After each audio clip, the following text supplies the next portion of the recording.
अस्सलाम वालेकुम नाज़रीन, आप देख रहे हैं नसीम ज़हरा 88। आज बात करेंगे नाज़रीन, सबसे बड़ा जो मामला इस वक्त मुल्क के सामने है, हुकूमत के सामने है, और वो है TLP का। उस पर बात करेंगे और उसके साथ साथ कोविड का जिक्र भी करेंगे। लेकिन नाज़रीन, जो लाहौर हाई कोर्ट में मामला सामने आया उनका बेल का, शहबाज शरीफ साहब की, तो बेल से हमारा ताल्लुक नहीं है, वो दैट इज़ अ डिसीजन जो कोर्ट लेगा। लेकिन जो तरीक़ाकार हुआ, जो मामला हुआ, जो 72 घंटे एक फैसला रहा कि वो फैसला, उसके बाद वो बदला गया, और दोनों जजेस जो बेंच पे बैठे थे एक दूसरे के हवाले से उन्होंने एक पब्लिक एक ऑर्डर आया, एक ने कहा जी वो गलत कह रहे हैं, एक ने कहा, दूसरे ने कहा वो गलत कह रहे हैं। What does this do to the अदलिया को ये क्या करता है और क्या होना चाहिए, इस पर बात करेंगे। ये मामला सीरियस है, लेकिन सबसे सीरियस मामला नाज़रीन जो आपके हमारे सबके दिल के बहुत करीब है, वो है जो मामला TLP का मामला है, तहरीक लब्बैक पाकिस्तान। वो उस चीज़ की को वो उजागर करती है, उस चीज़ पर फोकस करती है जिस पे आपकी हमारी जान सबकी निछावर, रसूलुल्लाह सल्लल्लाहु अलैहि वसल्लम के इश्क, उनकी मोहब्बत और उनकी इज़्ज़त और उनकी बड़ाई। कोई भी शख्स उनकी इज़्ज़त की कोई गुस्ताखी रसूल करे, यकीनन हमारा दिल बड़ा ख़राब होता है और गुस्सा आता है, और उसके कानून हैं इस मुल्क के अंदर। अब जो मामला आपको मालूम है, जो फ्रेंच सदर ने कहा, उसके बाद बहुत लग़्व उन्होंने बात कही, और उसके बाद पाकिस्तान की हुकूमत ने बड़ा सख्त एक पोजीशन ली, पाकिस्तान की पार्टीज़ ने, और हुकूमत ने कंप्लेन भी किया, और उसके बाद इंटरनेशनली भी बात हुई। अब जहां हम खड़े हैं नाजरीन, पार्टी ने, जब आपको मालूम है हमने पिछले हफ्ते भी इस पर प्रोग्राम किया था, जब पार्टी ने बाहर निकल के एक अपने खुद बजाते खुद जब मायदे पर डिस्कशन हो रही थी, वो बाहर निकले और उन्होंने जाके मार पीट कुटाई, लोगों को मारा, लोग मारे गए, लोगों जान से गए, सिपाही दो वो जान से गए, शहीद हो गए। उसके बाद हमने देखा कि बैन की हुकूमत ने, और हमने इधर बैठ के कहा कि बैन करना, जो पार्टी कानून की खिलाफ वर्जी करती है, होनी चाहिए जब वो, और बैन का भी ये भी कहते चले कि बैन ऐसे नहीं होता कि एकदम बैन हो गई। इस पार्टी को मौका मिलता है कि हुकूमत के पास वापस आए और कहे कि जी ये वजह से हमें लगता है बैन गलत है, और कोर्ट में भी जाना पड़ता है, सुप्रीम कोर्ट ऑफ पाकिस्तान में हुकूमत को बताने के लिए कि जी क्यों बैन कर रहे हैं। तो ये एक पूरा प्रोसेस है, प्रोसेस का शुरू हुआ था, और उसके बाद ये अगली बात ये थी कि भाई अब इसको कंट्रोल में रखना पार्टी को। कल सुबह एक बहुत ट्रैजिक वाक़या पेश आया नवाकोट थाने के करीब यतीम खाने चौक में, और वो ये हुआ कि हमने नाज़रीन ये आपको बताते चले, हमने बहुत जगह से इस मुख्तलिफ लोगों से ये इस बात का पता किया, तो पता ये चला कि ये कुछ लोग थे वहाँ, वो जो इलाका था वो इन्होंने बैरिकेड किया हुआ था, वो सड़क खुली भी नहीं थी पिछले एक हफ्ते से, तो वहाँ पुलिस की फ़ोर्स भी थी, रेंजर्स की भी थी। तो ये आए कुछ लोग इनके TLP के, और शीशे की बोतलें थी, उसमें मिट्टी का तेल था और क्या क्या था, और पत्थर थे हाथ में, और आके इन्होंने थाने पर अटैक किया नाजरीन। और उसके बाद इन्होंने जो वहाँ के DSP थे उनको हॉस्टेज बनाया, और साथ कोई पुलिस के 2-3 लोग और 2-3 रेंजर्स के लोग ये लेके उनको अब हिरासत में अपने ले गए, यानी कि हॉस्टेज बना के ले गए। फिर रिटेलिएट किया फोर्स ने, और नाज़रीन ये आपको बताते चलें कि पंजाब की जो पुलिस है, राइट पुलिस, उसकी ट्रेनिंग मलेशिया में हुई है, वो आर्म्ड नहीं होती। ऑफिसर आर्म्ड होते हैं, लेकिन जो पुलिस फोर्स होती है राइट की, वो आर्म नहीं होती। रेंजर्स के भी लोग थे। जब ये लोग इन पर फिर वापस, जब जाहिर है अपनी सेल्फ डिफेंस में करनी तो थी, फोर्सेस ने रिस्पॉन्ड, तो जब रिस्पॉन्ड किया सेल्फ डिफेंस में, तो बड़ा ट्रैजिक ये हुआ कि 3 लोग शहीद हो गए इनके TLP के। और नाज़रीन, कोई भी मारा जाए इस तरह, वो बड़े दुख की बात है। और ये हम कहते हैं कि अगर हमला करना था, उनको पकड़ना था, उनके पैरों पे गोली मारते, ये बड़ा जुल्म हुआ कि वो मारे गए। लेकिन हम ये भी बताते चलें कि शुरुआत इसकी कैसे हुई थी, जैसे अभी हमने जिक्र किया। अब इस सारी सूरत हाल में एक डिबेट चल पड़ी मुल्क में कि जी ये बैन होना चाहिए, नहीं होना चाहिए, ये गुस्ताख रसूल पर पाकिस्तान में कुछ लोग हैं जो उसको बुरा नहीं समझते, खुदा न खास्ता हुकूमत पर तनकीद। तो इस वक्त हमारे साथ नाज़रीन एक ऐसी शख्सियत हैं जिन्होंने वो रह चुके हैं इदारों में, सिक्योरिटी में, और वो उन्होंने पंजाब को बड़ी क्लोजली देखा है एज ISI हेड, और इन तरह की तंजीमों के साथ भी उनका रब्ता रहा है। और ये भी हम कहते चलें कि ये जो तंजीमें हैं ये किस तरह परवान चढ़ी, आप भी जानते हैं, हम भी जानते हैं। अब सियासी जमातें ब्लंडर्स करती हैं, लेकिन शुरू में ये वजह थी, इदारों को लगा के इन तंजीमों को सपोर्ट करना चाहिए। तो अब हम इस वक्त जहाँ खड़े हैं, एजाज जवान साहब हमारे साथ हैं, मेजर जनरल एजाज जवान साहब, उनसे पूछेंगे कि ये किस तरह से सिचुएशन को देख रहे हैं। और प्राइम मिनिस्टर साहब ने कुछ ही देर पहले अपना एक एड्रेस भी के नेशन के साथ जिक्र नहीं किया उन्होंने कोई वाक़े का, ना उधर के वाक़े का, कराची लाहौर के, ना उन्होंने ये बताया कि ये जो करेंगे क्या TLP के साथ। लेकिन जनरल एजाज जवान साहब, बहुत शुक्रिया आपने हमें ज्वाइन किया। तो आप बताइए जनरल साहब, आप पिछले जो 24-36 घंटे के वाक़यात हैं उस पर आप क्या कहेंगे? Thank you very much Naseem. ये 34-36 घंटों में जो वाक़यात इरप्ट हुए हैं, इनके अगर हम रूट कॉज को छोड़ देंगे तो फिर शायद हम सही दुरुस्त जो कंक्लूजन्स हैं वो ड्रा नहीं कर सकेंगे। इसकी बात इब्तदा होती है उस मुआहदे से जो हुकूमत वक्त ने TLP के साथ किया, जब फ्रेंच प्रेसिडेंट ने वो लग़बात कही, हुज़ूर अकरम सल्लल्लाहु अलैहि वसल्लम की शान में गुस्ताखी की, उसका एक रिएक्शन आया, और फिर उसके साथ जो मुआहदा किया गया तंजीम के साथ, मैं समझता हूँ वो उस तरह का मुआहदा, ये जो पॉलिटिकल एक्सपीडियंसी के लिए हम उस वक्त कर लेते हैं, ये एक बहुत बड़ी गलती थी जो कि नहीं होनी चाहिए थी। और फिर अगर उसको मुआहदे पर दस्तखत कर दिए थे तो फिर उस मुआहदे पर अमल दरामद होना चाहिए था, ताकि, और उसमें 6 माह का वक्त गुजरा है, कोई 1-2 दिन की बात नहीं है गालबन। ये 20 नवंबर की बात है मेरे ख्याल में पिछले साल, और उससे लेके अभी यहाँ तक अगर जब हम पहुंचे हैं तो ये 5 माह का वक्त गुजर चुका है। इसमें बहुत सारा वक्त था हुकूमत के पास TLP को एंगेज करने का, अपना पॉलिटिकल रिस्पांस देने का, पार्लियामेंट को एतमाद में लेने का, और अगर पार्लियामेंट में ये बहस करके दो सवाल जैन साहब दो सवाल मुझे पूछने थे जो अभी आपने कमेंट किया उस पे।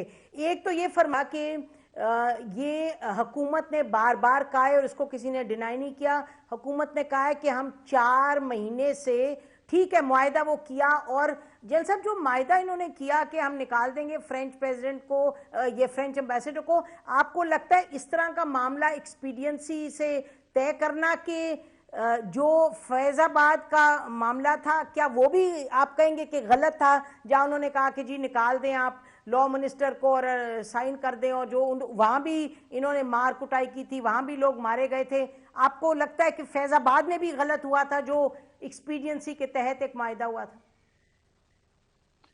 देखिए, दोनों मायदों में एक थोड़ा सा फर्क है। पहला जो था वो प्योरली इंटरनल इशू था, और उसमें जो हुकूमत एक ओथ की स्टेटमेंट में तब्दीली करना चाहती थी, और जो तब्दीली की जा रही थी उस लैंग्वेज में, उसको शेख रशीद ने पार्लियामेंट के फ्लोर पे उठ के उस पर ऑब्जेक्शन किया, जिसके बाद एक हंगामे मुल्क में शुरू हो गए, और ये कहा गया, तासुर दिया गया कि हुकूमत वक्त जस्टिफाइड नहीं था। सर वो जस्टिफाइड नहीं था, नहीं देखिए ना, जस्टिफाइड नहीं था। अभी आप फरमा रहे हैं इन अ सेंस इतना मैं जस्टिफिकेशन नहीं दे रहा जी, आप देखिए, मैं जस्टिफिकेशन नहीं दे रहा, मैं ये नहीं कह रहा कि पॉलिसी साजी जत्थों के दबाव में आके इंटरनल हो या एक्सटर्नल हो, किसी भी सूरत में वो जायज नहीं है। मैं उसकी जस्टिफिकेशन नहीं दे रहा, मैं सिर्फ ये कह रहा हूं कि उसकी इम्प्लीकेशंस देन इट्स क्लियर जी। और ये जो मौजूदा जन साहब ये बताइए कि जो जी जन साहब मैं ये माजूद के साथ कहती चलूं कि मुझे लगता है बजाते खुद करने दें तो शायद बात वाजे हो जाएगी। मैं कहना ये चाह रहा हूं कि जो ये जत्थे हैं, जो इस तरह के जत्थे अगर मुल्क की फॉरेन पॉलिसी सड़कों पे बनाना शुरू कर दें तो फिर रिट हुकूमत की एस्टैब्लिश करना हुकूमत की जिम्मेदारी बनती है। वायलेंस का राइट स्टेट को है इन जत्थों को या इन तंजीमों को नहीं है, इसमें कोई दो राय नहीं है। मैं सिर्फ ये कहना चाह रहा हूं कि हुकूमत ने जब वायदा किया और उस वायदे में भी उन्होंने ये नहीं लिखा था कि हम जो फ्रेंच एम्बेसडर हैं उनको मुल्क से निकाल देंगे। उन्होंने सिर्फ एक वादा किया था कि आपके जिन लोगों को शेड्यूल 4 पे डाला गया है उनके नाम शेड्यूल 4 से निकाले जाएंगे, और जहां तक डिप्लोमेटिक रिलेशन फ्रांस के साथ का ताल्लुक है या उनकी प्रोडक्ट्स के बायकॉट का है, तो इसको हम पार्लियामेंट में लेके जाएंगे। मेरे ख्याल में पार्लियामेंट में अगर ले जाते और पार्लियामेंट ने यकीनन इसको टर्न डाउन कर देना था कि ये वायबल ऑप्शन नहीं है, उसके बाद हुकूमत उनको आगाह कर देती, और फिर अगर वो वायलेंस करते तो हुकूमत को अपनी रिट एस्टेब्लिश करने के लिए वायलेंस का हक स्टेट के पास है, जत्थों के पास नहीं है। फॉरेन पॉलिसी सड़कों पे नहीं बन सकती, हुकूमत को ब्लैकमेल करके डिप्लोमेटिक रिलेशन में तब्दीली नहीं करवाई जा सकती। फिर हुकूमत के पास ये राइट था। हुकूमत का लैप्स ये है कि उन्होंने इनको 6 महीने आई डोंट नो किस लेवल की एंगेजमेंट वो करते रहे हैं, इस इशू को वो डिले करते रहे हैं। ठीक ठीक। फिर जब उन्होंने 15 दिन का वार्निंग टाइम दे दिया, डॉक्टर साहब जैन साहब ब्रेक लेते हैं, गिरफ्तार करके दहशतगर्दी के मुकदमे बना दिए, तो मैं समझता हूं ये पुअर पॉलिटिकल हैंडलिंग है उस इशू की जो नेगोशिएशन से तय हो सकता था। अच्छा जैसा ब्रेक हम लेते हैं, ब्रेक में वापस आऊंगी, थोड़ा सा we'll go over what you said. नाज़रीन ब्रेक लेते हैं, ब्रेक के बाद वापस आते हैं। स्टे विद अस।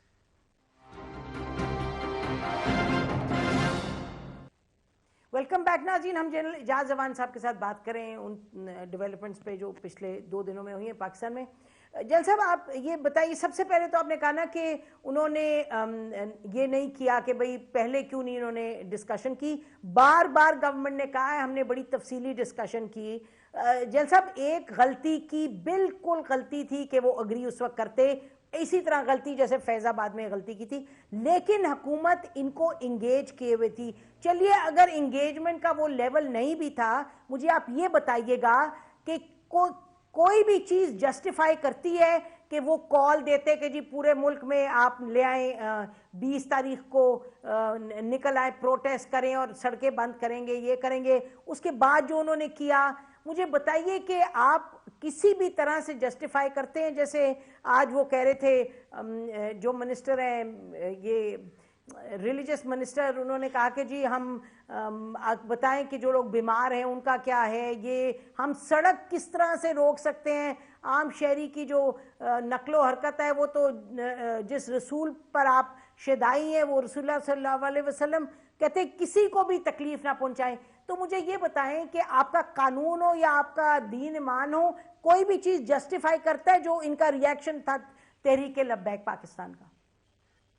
बिल्कुल नहीं नसीम, इसकी कोई जस्टिफिकेशन नहीं है। पहले मैंने कहा कि वायलेंस का राइट सिर्फ स्टेट को है, और ये जत्थे इस तरह तंजीम सासी या फॉरेन पॉलिसी सड़कों के बैठ के ऊपर नहीं बनवा सकते। हुकूमती अदारों के ऊपर चार्ज करना, पुलिस वालों के ऊपर हमला करना, और पूरी कौम ने देखा कि 2 पुलिस वाले जान से गए और कितने सैकड़ों ब्लीड कर रहे थे, जिनको डंडा बरदार लठ बरदार नौजवान वर्दियां फाड़ के उनको घसीट के ले जा रहे थे। इस तरह की वायलेंस की हरगिज इजाजत न दी जा सकती है, न दी जानी चाहिए, न इसका कोई स्कोप होना चाहिए। रियासत में इस तरह की वायलेंस की कोई स्कोप नहीं है।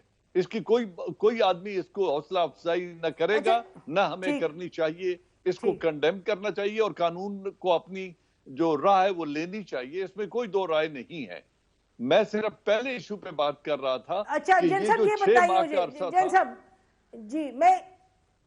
जी वो आप कह रहे हैं इसमें ज्यादा एंगेज करना चाहिए। You made your point Jain साहब। मैं थोड़ा सा बात को आगे बढ़ाना चाहती हूँ अपने पास्ट के हवाले से कि देखिए पाकिस्तान में फॉरेन पॉलिसी में ये ग्रुप्स को इन्वॉल्व करना, तंजीमों को ले आना, और इस तरह ये सब अफगानिस्तान के बाद सिलसिला शुरू हुआ है। और पाकिस्तान के जो इदारे रहे उस वक्त, सिक्योरिटी जो थे इदारे, उनको लगा कि पाकिस्तान की भलाई इसी में है कि आपने जिहाद किया, आपने लोगों को लेके आए, फिर इनके थ्रू पॉलिसी सड़कों पे और पॉपुलराइज की। तो क्या अब इदारे समझ गए हैं कि ये होना नहीं चाहिए? जैन साहब, आर वी क्लियर नाउ कि फॉरेन पॉलिसी में आपने जत्थे नहीं लाने, आपने और जैन साहब, आपने दूसरी जो सियासी जमात अगर इस्टेब्लिशमेंट को पसंद ना हो या एक पॉलिटिकल पार्टी को पसंद ना हो तो वो उसको जत्थों के थ्रू उसको अंडरमाइन करे, जैसे कि ज़ियाउल हक साहब ने किया था MQM बना के अगेंस्ट पीपल्स पार्टी। ये जो चीज़ है, इधर मजहब है तो इसलिए ज़्यादा कॉम्प्लिकेटेड हो जाता है। नहीं नसीम, मैं इस नैरेटिव को बाय नहीं करता। आई एम सॉरी, ये बिल्कुल एक गलत तासर है। जियाउल हक के दौर में जो अफगानिस्तान के लिए जिन मुजाहिदीन की तरबियत की गई थी, जिनमें पूरी इंटरनेशनल कम्युनिटी और ये सब लोग हेल्प कर रहे थे, उसमें बल्क अफगानों का था। और कुछ वक्त वो तंजीमें इतनी ऑर्गेनाइज नहीं थी कि वो ये करती, लेकिन एक रसाई हो गई थी उन तक, कॉन्टेक्ट एस्टेब्लिश हो गया था। जो देवबंदी अरब वर्ल्ड है, उनका कॉन्टेक्ट एस्टेब्लिश हो चुका था, उन जमातों के साथ राब्ते थे, फंडिंग हो रही थी। अब जब काउंटर नैरेटिव आया और उधर से सिपाही मोहम्मद की सपोर्ट शुरू हुई, तो ब्लाइंड आए। जनरल साहब, रियासत सिलेक्टिवली उनको पकड़ती थी, ये भी बात दुरुस्त है। देखिए उस वक्त, लेकिन अगर हम ये कहें कि अब आज से 30 साल पहले होने वाले वाकयात में अभी हम अगर तहरीक लब्बैक को लिंक करें तो कुछ लोग ये तासर क्रिएट करने की कोशिश कर रहे हैं कि शायद ये भी एस्टेब्लिशमेंट की बनाई हुई जमात है। ऐसी बात नहीं है। ये जो हुजूर अकरम सल्लल्लाहु अलैहि वसल्लम की शान का या तहफ़्फ़ुज़ हुर्मत रसूल की तंजीमें हैं। बेशक उससे कोई, ये एक जैन साहब, इसका कोई काउंटर नैरेटिव नहीं है, इसका कोई काउंटर नैरेटिव नहीं है। और तमाम फिकाओं को ये बड़ी अजीज है, हुजूर अकरम सल्लल्लाहु अलैहि वसल्लम की जो शान है उसमें कोई भी फिका गुस्ताखी बर्दाश्त नहीं कर सकता। जैन साहब, सवाल ये है सर, सवाल मैंने तो शुरू किया प्रोग्राम ये कह के कि हम सब की जान निछावर हो उस हस्ती पर जिसके लिए ये तंजीम भी खड़ी है, लेकिन सवाल ये है कि रियासत ने जब ये तंजीमें तोड़ती हैं कानून, जैसे फैजाबाद में तोड़ा, उस वक्त रियासत ने आंख बंद की और जाके इनको किसी हद तक सपोर्ट भी किया। मैं वो बात कह रही हूँ, आप बिल्कुल सही कह रहे हैं कि there is no comparison in terms of the content. मैंने पहले भी ये बात कही कि हमारी पॉलिटिकल गवर्नमेंट्स ने इस तरह की तंजीमों के साथ 8 मुआहिदे किए हैं इस वतन में। बेनजीर भुट्टो ने TNSM के साथ मुआहिदा किया मालाकंड में जाके, नवाज शरीफ ने मालाकंड में जाके सूफी मोहम्मद के साथ मुआहिदा किया, फिर ANP ने उनको निजाम अदल देने का मुआहिदा किया। सर, इदारों ने इनको सपोर्ट किया ना तंजीमों को, तो पॉलिटिकल पार्टीज क्या करती?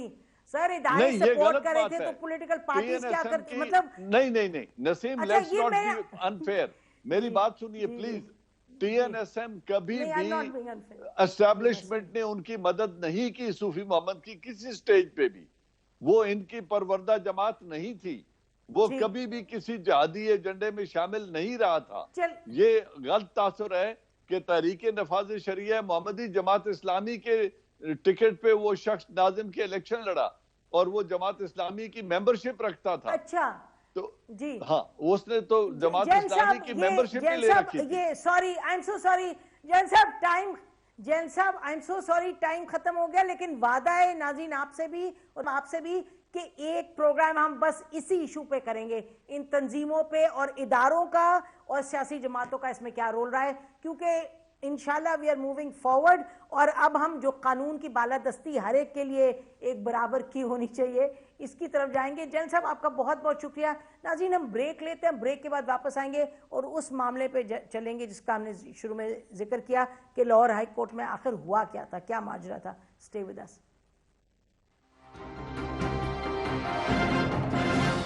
नाज़रीन, अब बात करते हैं नाज़रीन शहबाज शरीफ साहब की जो बेल का मामला है, मामले पर बात करते हैं। बेल पर तो नहीं करेंगे, बेल तो बहरहाल कोर्ट डिसाइड करेगा।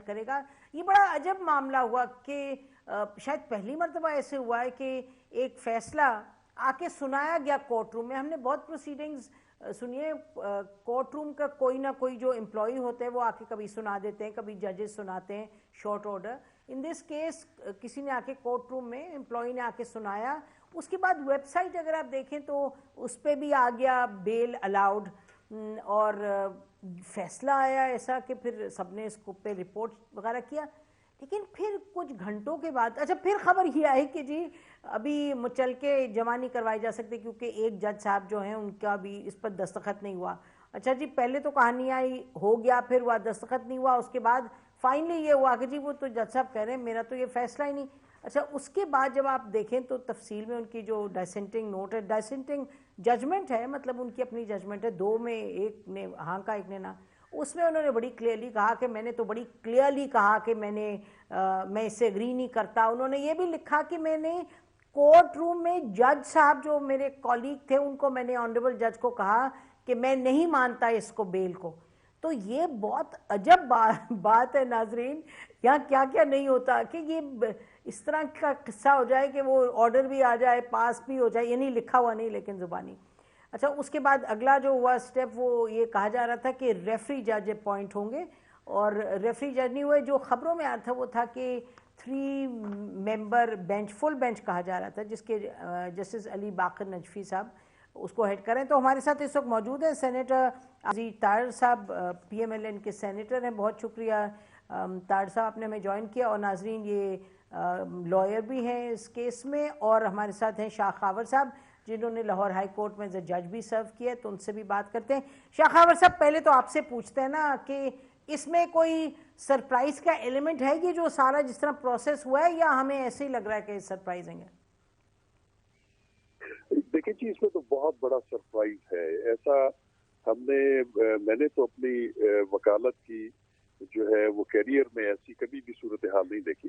देखिए, एक बात मैं आपको बताऊं कि जब भी 2 रुकनी बेंच कोई होता है, उनमें इख्तलाफ होना जो है वो एक बड़ी आम सी बात है। वो हर जज जो है वो अपनी अंदाज में जो है चीजों को देख रहा होता है, तो उसमें कोई ऐसा इशू नहीं है।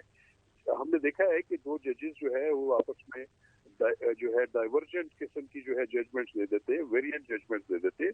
तो उसका तरीका ये होता है कि वो फिर चीफ जस्टिस जो हैं वो एक रेफरी जज मुकर्रर करते हैं, और रेफरी जज जो है वो उन दोनों जज साहिबान में से किसी एक के जो राय है उसको अडॉप्ट कर लेता है, और वो फिर प्रिवेल करती है जजमेंट। तो ये जो सूरत हाल हुई, इसमें जो इंतहाई तशवीशनाक बात यह है कि दोनों मुअज़्ज़ज़ जज साहिबान ने एक दूसरे के खिलाफ जो है वो ये लिखा है, जैसे कि जस्टिस सरदार डोगर जो इसके सीनियर मेंबर थे डिवीजन बेंच के, उन्होंने अपनी जजमेंट में लिखा कि जब हमने इस केस की समाअत कर ली और जब चैम्बर में आए और चैम्बर में दोनों जज साहिबान ने मुत्तफिका तौर पे ये डिसाइड किया कि इसको अलाउ कर दिया जाए बेल को, तो ऐसी सूरत में मैं खुद भी चूंकि बेंच पे रहा हूँ, ऐसा बहुत सारी सूरत हाल हमारे सामने भी हुई कि जब दोनों जज साहिबान मुत्तफिक हो जाएं, अभी ऑर्डर न भी लिखा गया हो, तो वो ऑर्डर अनाउंस कर दिया जाता है ओपन कोर्ट में। और इसमें जो बात की जाती है कि ये नायब कासिद ने जाके अनाउंस किया। देखिए, वो नायब कासिद चूंकि फाइल बाहर लेके जाता है कोर्ट एसोसिएट के पास, तो वो कोर्ट एसोसिएट फिर उस वक्त अनाउंस कर देता है। तो ऐसी सूरत हाल जो है, मतलब कि तो नॉर्मल सी सूरत हाल है। दूसरी चीज ये होती है कि कई दफा जज साहिबान समाअत कंप्लीट होने के बाद आपस में कोर्ट में मशवरा करके उस वक्त भी अनाउंस कर देते हैं। तीसरी सूरत होती है कि वो जजमेंट को रिजर्व कर लें, और रिजर्व करने के नतीजे में फिर वो एक तारीख मुकर्रर होती है और उस पर भी एक इन राइटिंग फैसला अनाउंस किया जाता है। वो भी जो है इख्तलाफ हो सकता है 2 जज साहिबान में। अब यहाँ पे जो अजीब बात ये है वो ये है कि ये 2 दिन तो यही क्लियर नहीं था कि ये कोई डाइसेंटिंग जजमेंट है, और उसके बाद हाई कोर्ट की तरफ से एक एलामिया जारी होता है कि ये जो है 2 जज साहिबान के आपस में इख्तलाफ था और इसमें ज्यादा कोई कंट्रोवर्सी जो है वो क्रिएट न की जाए। हालांकि अगर ऐसी सूरत थी तो जिन जज साहब ने डाइसेंट किया है उनके सामने जब मीडिया पे आ गया कि बेल अलाउ हो गई है और अखबारात में भी आ गया, तो वो इसकी क्लैरिफिकेशन के लिए registrar of the high court को कह सकते थे, और वो इसके बाद उन्होंने 1-2-3 दिन का क्यों इंतजार किया? मैं समझता हूँ कि ये एक तहकीक तलब। अच्छा, ये सेनेटर आप क्या समझते हैं? सॉरी, आप फरमाएं जी। अच्छा, तहकीक होनी चाहिए जी। सेनेटर साहब, आप फरमाइए कि जी आप कह रहे हैं इसकी इंक्वायरी होनी चाहिए। सेनेटर साहब, आप ये फरमाइए कि कितनी देर बाद ये जज साहब जो हैं डाइसेंटिंग जिनका नोट है, उन्होंने कितने, यानी घंटे, 2 घंटे, 10, 12, 14 घंटे, 24 घंटे बाद, कितनी देर बाद दिखा नोट उन्होंने अपना? जो सबसे तकलीफ दे बात है ना जहरा साहिबा, वो यही है कि had it been same day ये हो जाता होता है। कई दफा जजेस फैसला अनाउंस करते हैं और फिर अहलकार भागा भागा हमारे पास आता है और वो कहता है कि जी नहीं, साहिब कह रहे हैं कि कुछ कंफ्यूजन है, हम इसे री हेयरिंग में डाल रहे हैं। ये भी हो जाता होता है कि हम सुन के निकले फैसला ओपन कोर्ट में, कोर्ट ने कहा दिस बेल और दिस अपील और दिस रिट इज अलाउड, अभी हम ऑफिस नहीं पहुंचे होते, आजकल मोबाइल फोन्स का टाइम है, तो हम लोग जाहिर है we are part of that system, every day we appear, हमारे नंबर्स उनके पास, हमारे स्टाफ के नंबर्स उनके पास होते हैं या उनके हरकारे होते हैं, वो पीछे आ जाते हैं, सर वापस बुला रहे हैं, हम वापस जाते हैं, या हमारा क्लर्क जाता है, वो कहते हैं सॉरी कंफ्यूजन हो गई या थोड़ी सी, हम इसे री हियरिंग में डाल रहे हैं, या ये बता दिया जाता है कि एक जज साहब जो है वो एग्री नहीं कर रहे। ये तो हुआ 14 अप्रैल। 13 अप्रैल को मैंने बहस की इसमें, नैब ने वक्त मांगा, बड़ी उन्होंने तकरार करके अगले दिन पे लेके गए। कोर्ट का ये ख्याल था कि ये बेल मैटर है, इसको अभी सुन लेते हैं, ताजा ताजा सा। 14 को मैंने आर्ग्यू किया, 12:15 पे बेंच राइज किया। ये नॉर्मली करते हैं, कोर्ट खचाखच भरी हुई थी, ये डर होता है कि यहाँ पे अनाउंस करेंगे ना तो वो मुबारक सलामत की सदाएं बुलंद होती है, डेकोरम उससे खराब होता है। 5 मिनट के अंदर अंदर से पैगाम आ गया, और जो कोर्ट एसोसिएट हम उन्हें कहते हैं, वो ग्रेड 20 के ऑफिसर होते हैं, वो जो फरमा रहे हैं ना नायब कासिद शहजाद अकबर साहब और गिल साहब, ये इनके इल्म के इजाफे के लिए वो एक सीनियर आदमी होता है, ग्रेड 20 का ऑफिसर, जो मुचलके जिन्हें बेल बॉन्ड्स कहते हैं वो आप देंगे। और ये 4 बेल एप्लीकेशंस थी, ग्रेड 20 के ऑफिसर ने अनाउंस किया। एक सेकेंड सेनेटर साहब, आप फरमा रहे हैं ग्रेड 20 के ऑफिसर ने अनाउंस किया। अच्छा, तो ये बिल्कुल, अच्छा, तो मैंने आपसे पूछा था कि कितनी देर के बाद डिसेंटिंग नोट आया, after how many hours? Dissenting note देखिए जी, डिसेंटिंग नोट हमने 14 को बेल ग्रांट हुई है, 15 तारीख को मैंने पता कराया कि हमने बेल बॉन्ड्स जमा करवाने हैं, तो मेरे क्लर्क ने कहा कि जी वो पहले शॉर्ट ऑर्डर देना चाह रहे थे, तो अब वो क्योंकि बेंच उस दिन रोस्टर आ गया था अगले रोज, तो उन्होंने कहा अब क्योंकि बेंच चेंज हो रहा है तो they are writing detailed judgement. I was satisfied, हमने कहा बिल्कुल अच्छी बात है, वो काम खत्म करके दे, एक दिन से कुछ नहीं होता। फिर जब तीसरा दिन आया फ्राइडे, तो उस दिन तक भी जजमेंट ना आए, और उस दिन फिर मुख्तलिफ चहमे गोइयां हो रही थी, लेकिन कोई बंदा कंफर्म नहीं था कर रहा। हम लोग जाहिर है जजेस के चेंबर्स में जाके उनसे नहीं पूछते ऑर्डिनरली, उन्होंने डिसाइड कर दिया हुआ है। स्टाफ से पूछा तो उन्होंने कहा जी कोई रीजंस का इशू है, और मेरा ये ख्याल था ऑनेस्टली स्पीकिंग कि जो जूनियर जज साहब है जस्टिस बुरार इज अ गुड जज, कोई ऐसी बात नहीं है कि उनकी बड़ा अच्छी जजी उन्होंने की है पिछले सालों में।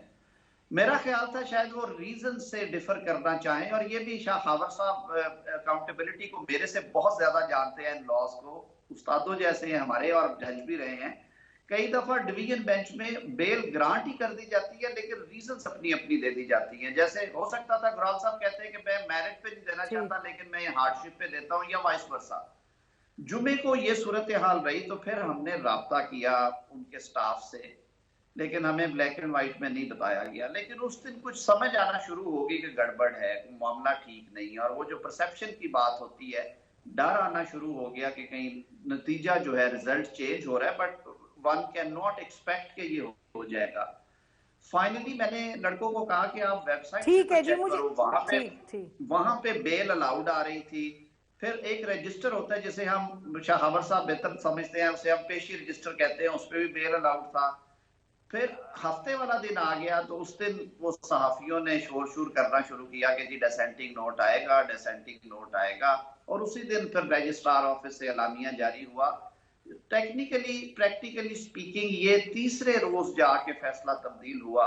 बुध को बेल ग्रांट हुई, जुमेरात जुमा 2 दिन गुजर गए, और हफ्ते वाले दिन तो 72 आवर्स के बाद पहली दफा ये शायबा पैदा हुआ, और फिर ठीक है, ओके सेनेटर साहब, ठीक है, गॉट योर पॉइंट। मुझे शाह खावर साहब, ठीक है, मुझे शाह खावर साहब के पास जाने दें। शाह खावर साहब, मुझे बताइए कि ये अब मैं सेनेटर साहब से नहीं पूछूंगी because he is obviously a party to the whole thing.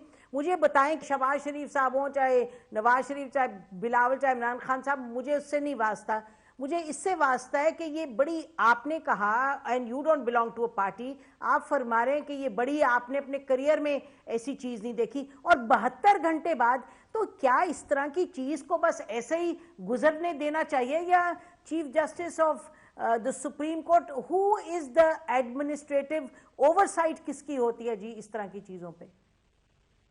देखिए बात ये है कि हर जज जो है, अगर ये दो अगर मुअज़्ज़ज़ हाई कोर्ट के जज साहिबान हैं तो वो दोनों अपने अंदर खुद हाई कोर्ट हैं, उनकी अपनी राय हो सकती है, उनका अपना सोचने का और जजमेंट का अंदाज हो सकता है, इसमें तो कोई दूसरी राय हो नहीं सकती।